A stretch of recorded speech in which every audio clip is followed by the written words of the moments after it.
မြန်မာနိုင်ငံတွင်းမှာတရုတ်ယွမ်ငွေနဲ့ယင်းနှိမ့်မြုပ်နှံလုပ်ကိုင်ခွင့်ပြုလိုက်ပါပြီ။မြန်မာစီးပွားရေးလာဘယ်လိုရှိလာမလဲ။မြန်မာနိုင်ငံတွင်းမှာနိုင်ငံခြားယင်းနှိမ့်မြုပ်နှံမှုတွေကိုတရုတ်ယွမ်ငွေနဲ့ပါယင်းနှိမ့်မြုပ်နှံလုပ်ကိုင်ခွင့်ကိုစစ်ကော်မရှင်ရဲ့ယင်းနှိမ့်မြုပ်နှံမှုကော်မရှင်ကပြီးခဲ့တဲ့တစ်ပတ်ကစပြီးခွင့်ပြုခဲ့ပါတယ်။အဲဒီသတ်မှတ်ချက်ကြောင့်မြန်မာနိုင်ငံကပုဂ္ဂလိကဘဏ်တွေနိုင်ငံခြားသုံးငွေရောင်းဝယ်ဖောက်ကားခွင့်ရတဲ့လုပ်ငန်းတွေမလဲတရားဝင်လဲလှယ်ရောင်းချခွင့်တွေရှိလာပါတယ်။တရုတ်ယင်းနှိမ့်မြုပ်နှံမှုနဲ့မြန်မာစီးပွားရေးအလားအလာကဘယ်လိုရှိလာနိုင်ပါသလဲ။ကိုဟိန်းကိုဆိုကပြောပြမှာပါ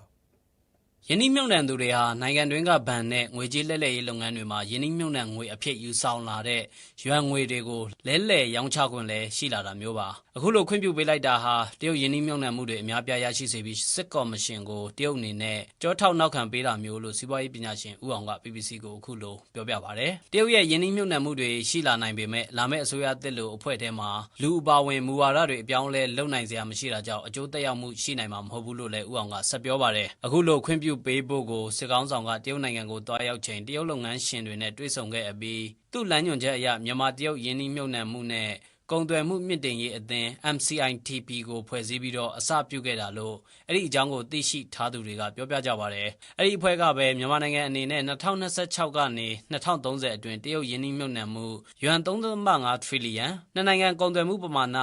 တရုတ်ယွမ်900ဘီလီယံအထိကိုရရှိအောင်လို့လှုပ်ဆောင်ဖို့ရည်ရွယ်ထားတယ်လို့အသင်းစတင်ဖွဲ့စည်းခဲ့တဲ့2026ခုနှစ်ဇန်နဝါရီလမှာပြောဆိုခဲ့ပါတယ်မြန်မာနိုင်ငံတွင်းယွမ်ငွေနဲ့ယင်းနှိမ့်မြုပ်နှံမှုခွင့်ပြုတာကအမေရိကန်နဲ့မြန်မာတို့အကြားထိပ်တိုက်တွေ့ဆုံမှုမျိုးဖြစ်လာနိုင်ပါသလား NLD အစိုးရလက်ထက်စီးပွားရေးအကြံပေးတဦးဖြစ်တဲ့ရှောင်းတာနယ်ရဲ့ဖြေကြားချက်ကိုဘာသာပြန်ဆိုပြောပြထားပါတယ်အနောက်နိုင်ငံတွေဟာမြန်မာကိုထိန်းသိမ်းကျပ်မှတ်ရမှာဒေါ်လာကိုပြစ်မှတ်ထားလှုပ်ဆောင်နေတာနဲ့အမေရိကန်ရဲ့စီးပွားရေးပိတ်ဆို့မှုတွေအပေါ်ကိုလည်းစစ်ဆိုးရကစိုးရိမ်နေတာတွေကြောင့်ပါအခုလိုထိပ်တိုက်ရင်ဆိုင်မှုမျိုးကိုအမေရိကန်တွေနဲ့ဘာမှလှုပ်လာလိမ့်မယ်လို့မထင်ပါဘူးမြန်မာစီးပွားရေးဟာအမေရိကန်ကသတိပြုမိလောက်စရာရှိတဲ့အနေအထားမျိုးတော့မဟုတ်ပါဘူးမြန်မာနိုင်ငံဟာနိုင်ငံခြားယင်းနှိမ့်မြုပ်နှံမှုနဲ့ကုန်သွယ်ရေးမှာတရုတ်ယွမ်ကိုလက်ခံအသုံးပြုတဲ့9ခုမြောက်နိုင်ငံလည်းဖြစ်လာတာပါရေနံစိမ်းနဲ့73စီတွေကိုယွမ်နဲ့ဝယ်ယူလို့ရရှိနိုင်တဲ့ရုရှားအီရန်အီရတ်ဆော်ဒီအာရေဗျတို့အပြင်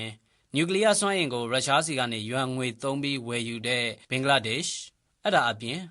အလားတူကုန်သွယ်ရေးနဲ့ယင်းနှိမ့်မြုပ်နှံမှုတွေမှာယွမ်ငွေကိုခွင့်ပြုထားတဲ့ရုရှားဘရာဇီးနဲ့အာဂျင်တီးနားနိုင်ငံတို့ဖြစ်ကြပါတယ်2025-26ဘဏ္ဍာနှစ်ဇန်နဝါရီလကုန်အထိ10လအတွင်းမြန်မာနိုင်ငံကိုဝင်ရောက်ခဲ့တဲ့နိုင်ငံခြားယင်းနှိမ့်မြုပ်နှံမှုတွေထဲမှာတရုတ်နိုင်ငံက